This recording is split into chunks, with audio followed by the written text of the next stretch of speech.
সুপ্রিয় দর্শক, আসসালামু আলাইকুম। কোয়ারেন্টাইন স্কুলে আপনাদের স্বাগতম। বিসিএস সহ যে কোনো চাকরি পরীক্ষায় ইংরেজি সাহিত্য অত্যন্ত গুরুত্বপূর্ণ।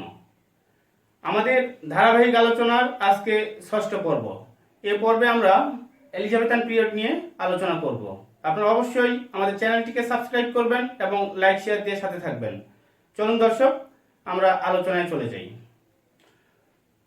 আমরা হিডিং যেটা দেওয়া আছে এলিজাবেথান পিরিয়ড, আমরা জানি 1558 থেকে শুরু হয়েছে এবং 1603-এ শেষ হয়েছে। অর্থাৎ রানী এলিজাবেথ 1558-তে ক্ষমতায় আসে এবং তার মৃত্যু পর্যন্ত এই পিরিয়ডের ডিউরেশন।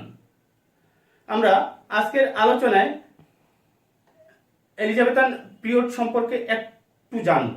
যে এলিজাবেথান পিরিয়ডকে বলা হচ্ছে the nest of singing bird, অর্থাৎ গায়ক পাখির বাসা। ইংলিশ সাহিত্যের এই এজটাকে বলা হয় the golden age of English literature. আমরা পূর্বেই বলেছি এবং এখনো বলতেছি যে যেসব সাহিত্যিকদের কথা না বললেই নেই, অর্থাৎ king without crown William Shakespeare এই সময়ে লেখা শুরু করেন। Then the poet of the poet Edmund Spenser এই সময় লেখা শুরু করেন।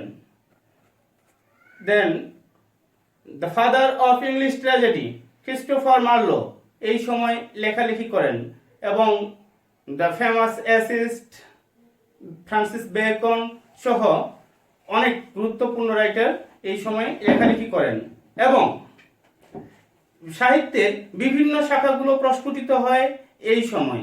তাই এই সময়টাকে এলিজাবেথান যুগের এই সময়টাকে বলা হয় the golden age of English literature. আমরা এলিজাবেথান পিরিয়ডে দেখতে পাই ইউনিভার্সিটি উইটসদের। তার আগে আমি রানী এলিজাবেথ সম্পর্কে একটু বলে নিই। রানী এলিজাবেথকে বলা হয় ভার্জিন কুইন, অর্থাৎ ভার্জিন কুইন রানী এলিজাবেথের এই সময়টাকে বলা হচ্ছে এ নেস্ট অফ সিঙ্গিং বার্ড। আমি বলেই ফেলছি।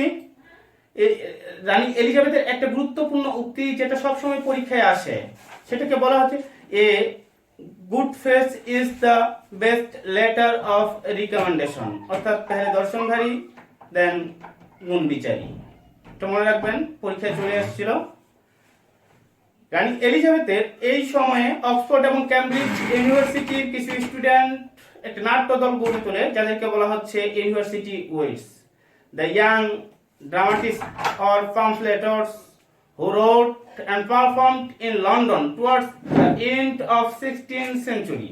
They are called the university wits because they are the witty and highly educated students of Oxford and Cambridge University. আমরা ইউনিভার্সিটি উইটসদের সহজে মনে রাখার জন্য ইংরেজি বর্ণমালাগুলো সিরিয়ালি লিখলেই হবে KLMNOP। প্রথমেই আমরা দেখব যে টমাস কিট, দেন টমাস লক এবং জন লিলি, দেন ক্রিস্টোফার মার্লো, টমাস নাস, রবার্ট গ্রিন এবং জর্জ পিলি। 7 জন ইউনিভার্সিটি উইটসকে আমরা পাই। 7 জন ইউনিভার্সিটি উইটসের মধ্যে সবচেয়ে গুরুত্বপূর্ণ হচ্ছে ক্রিস্টোফার মার্লো। ক্রিস্টোফার মার্লো কথাটা আসলেই আমাদের ডক্টর ফস্টাসের কথা মনে পড়ে যায় এবং যেটা পরীক্ষায় যে কোনো ধরনের পরীক্ষায় আস্তে আস্তে পৌঁছে গেছে। আমরা প্রথমেই ক্রিস্টোফার মার্লো নিয়ে আলোচনা করব। ক্রিস্টোফার মার্লো 1564 সালে জন্মগ্রহণ করেন। আমরা জানি the famous dramatist of the world William Shakespeare, তিনিও 1564 সালে জন্মগ্রহণ করেন। কিন্তু তারপরেও ক্রিস্টোফার মার্লোকে বলা হচ্ছে দ্য প্রিডিকেসর অফ শেক্সপিয়ার, অর্থাৎ শেক্সপিয়ারের পূর্বসূরি।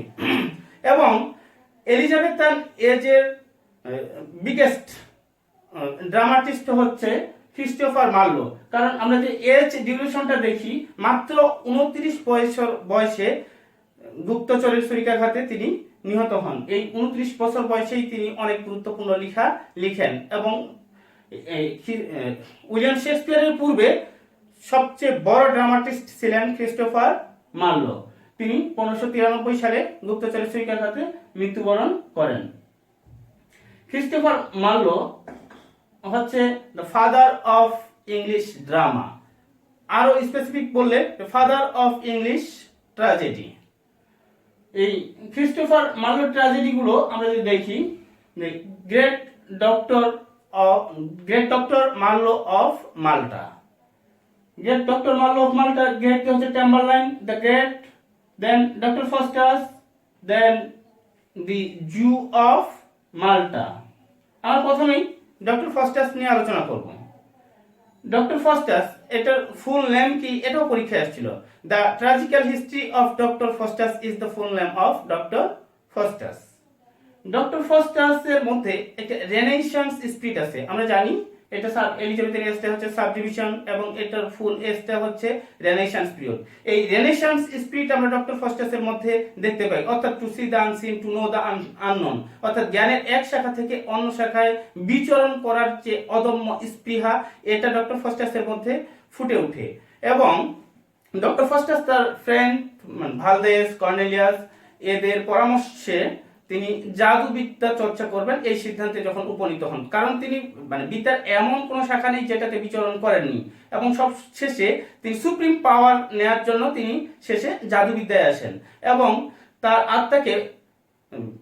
আত্মাকে লুসিফারের কাছে 24 বছরের জন্য বিক্রি করেন। মনে রাখবেন, 24 বছরের জন্য তার আত্মাকে লুসিফারের কাছে বিক্রি করেন এবং লুসিফার মেফিস্টোফিলিসকে তার দাস হিসেবে নিয়োগ করে। মেফিস্টোফিলিসের সাহায্যে ডক্টর ফস্টাস এমন কোনো কাজ নেই যেটা করেননি।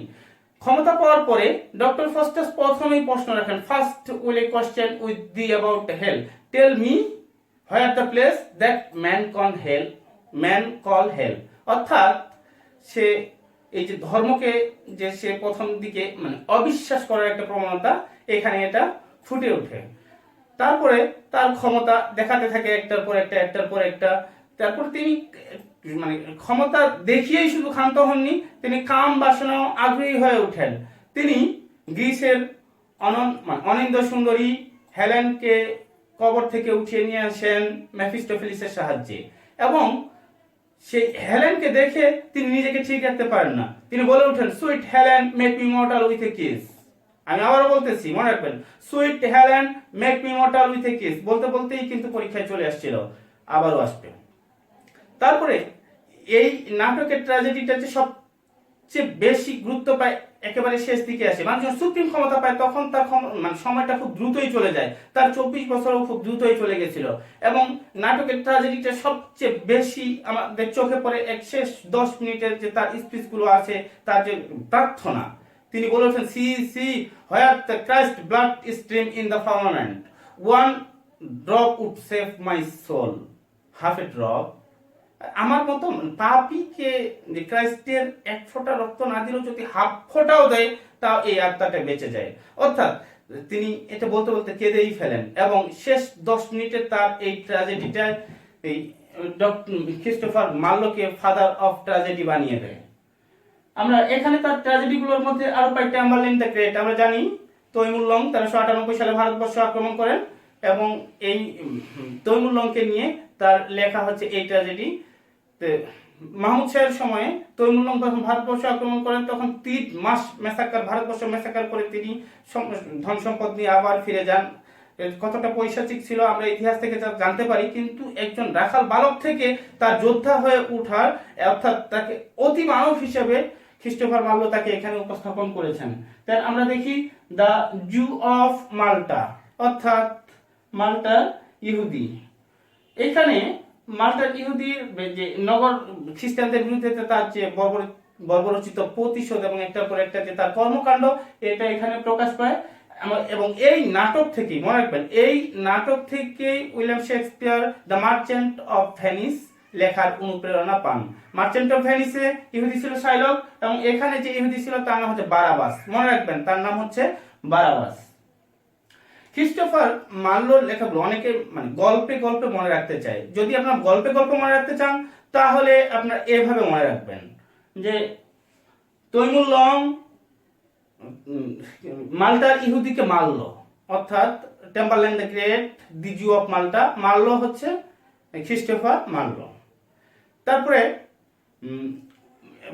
ইহুদি ডাক্তারের কাছে গেল, অর্থাৎ doctor Faustus. Passionate doctor Edward তাকে হিরো বানিয়ে দিল। প্যাশনেট ডক্টর এডওয়ার্ড তাকে হিরো বানিয়ে দিল। তার মনে রাখবেন এটা এডওয়ার্ড টু হচ্ছে তার একটা হিস্টোরিক্যাল প্লে, এডওয়ার্ড টু হচ্ছে তার একটা হিস্টোরিক্যাল প্লে, এবং দ্য প্যাশনেট শেফার্ড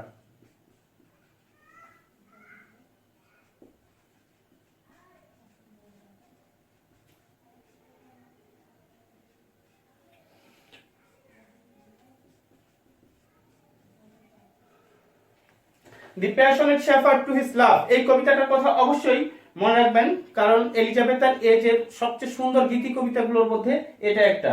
এবং এখানে আছে একটা hero and leaders, hero and leaders, hero and leaders, এই দুইটা হচ্ছে তার কবিতা, যেটা আমরা গল্পটা দিয়ে পেয়েছি। আপনারা এই কবিতাটা অবশ্যই মনে রাখবেন। এবং এডওয়ার্ড টু, এখানে একটা কনফিউশন তৈরি হতে পারে যে তিনজন রাজাকে নিয়ে উইলিয়াম শেক্সপিয়ার 10টা হিস্টোরিক্যাল প্লে লিখেন, তার মধ্যে কিন্তু এডওয়ার্ড ছিল না, ছিল আমরা যেটা ছিল হেনরি, যেটা ছিল জন, অর্থাৎ এডওয়ার্ড ছিল না। তাই এখানে এডওয়ার্ড টু কে মনে রাখার জন্য আপনার আরেকটু যে মি টু বলা হয়, যে মিটু অর্থাৎ এই এডওয়ার্ড, মার্লো এবং এডওয়ার্ড, এতটুকুই ক্রিস্টোফার মার্লোর জন্য। ক্রিস্টোফার মার্লোর জন্য এতটুকুই। সবচেয়ে গুরুত্বপূর্ণ হচ্ছে ডক্টর ফস্টাস, ডক্টর ফস্টাসের পুরোটাই মনে রাখার চেষ্টা করবেন, এতেই যথেষ্ট। ক্যারেক্টারগুলো মনে রাখবেন যে লুসিফার এবং মেফিস্টোফেলিসের কথা অবশ্যই মনে রাখবেন। ইউনিভার্সিটি উইকসদের মধ্যে সবচেয়ে গুরুত্বপূর্ণ চলে গেল ক্রিস্টোফার মার্লো, তারপর হচ্ছে টমাস কিট। টমাস কিটের একটা ট্র্যাজেডি হচ্ছে দ্য স্প্যানিশ ট্র্যাজেডি, অবশ্যই মনে রাখবেন। 38-এ চলে আসছে এবং আরো আসবে, বারবার আসতেই থাকবে। দ্য স্প্যানিশ ট্র্যাজেডি, এই স্প্যানিশ ট্র্যাজেডি গল্পটা সংক্ষেপে আমি বলতেছি যে ডন অ্যান্ড্রিয়া এবং হরেসিও এই দুজনকে ভালোবেসেছিল এই নাটকের প্রোটাগনিস্ট অর্থাৎ বেলিম্পেরিয়া, এবং রাজপুত বেলতাজার তাদেরকে হত্যা করে এই বেলিম্পেরিয়াকে পাওয়ার জন্য।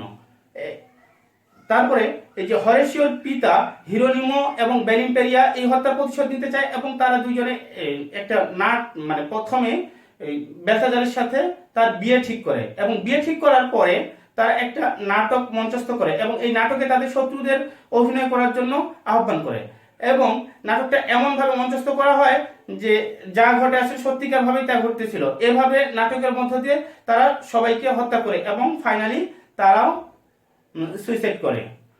এই নাটক থেকে মনে রাখবেন, এই নাটক থেকে উইলিয়াম শেক্সপিয়ার তার হ্যামলেট নাটকটি রচনা করেন। এবং এখানে আরেকটা লেখা আছে, খুব আমরা লেখাটার কথা সবাই জানি, খুব বেশি গুরুত্বপূর্ণ না হলেও লেখাটার কথা সবাই জানি, যে কিং মাইডাস, জন লিলি লিখেন কিং মাইডাস, এই স্বর্ণের প্রতি প্রেম ভালোবাসা যে কিং ছিল মাইডাস, তার লেখা এটা। আর এখানে তেমন কিছু পাই না। টমাস নাসের একটা লেখা আছে, আমি আগে বলছি যে এলিজাবেথার যে সাহিত্যের সবগুলো শাখা প্রস্ফুটিত হয়, এখানে হচ্ছে দ্য আনফরচুনেট ট্রাভেলার, আমি সংক্ষেপে লিখছি দ্য আনফরচুনেট ট্রাভেলার মাধ্যমে ইংরেজি সাহিত্যে উপন্যাসের যাত্রা শুরু। তাহলে এলিজাবেথান এজের প্রথম অংশটুকুতে আমরা আজকে দেখলাম ইউনিভার্সিটি উইকসদের, এর পরবর্তী অংশে আমরা বাকিটুকু খুব সংক্ষেপে মানে যত দ্রুত সম্ভব দেখে নিব।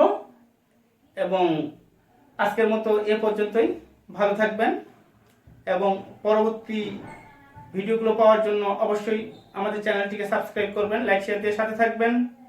আজকে এ পর্যন্তই, আল্লাহ হাফেজ।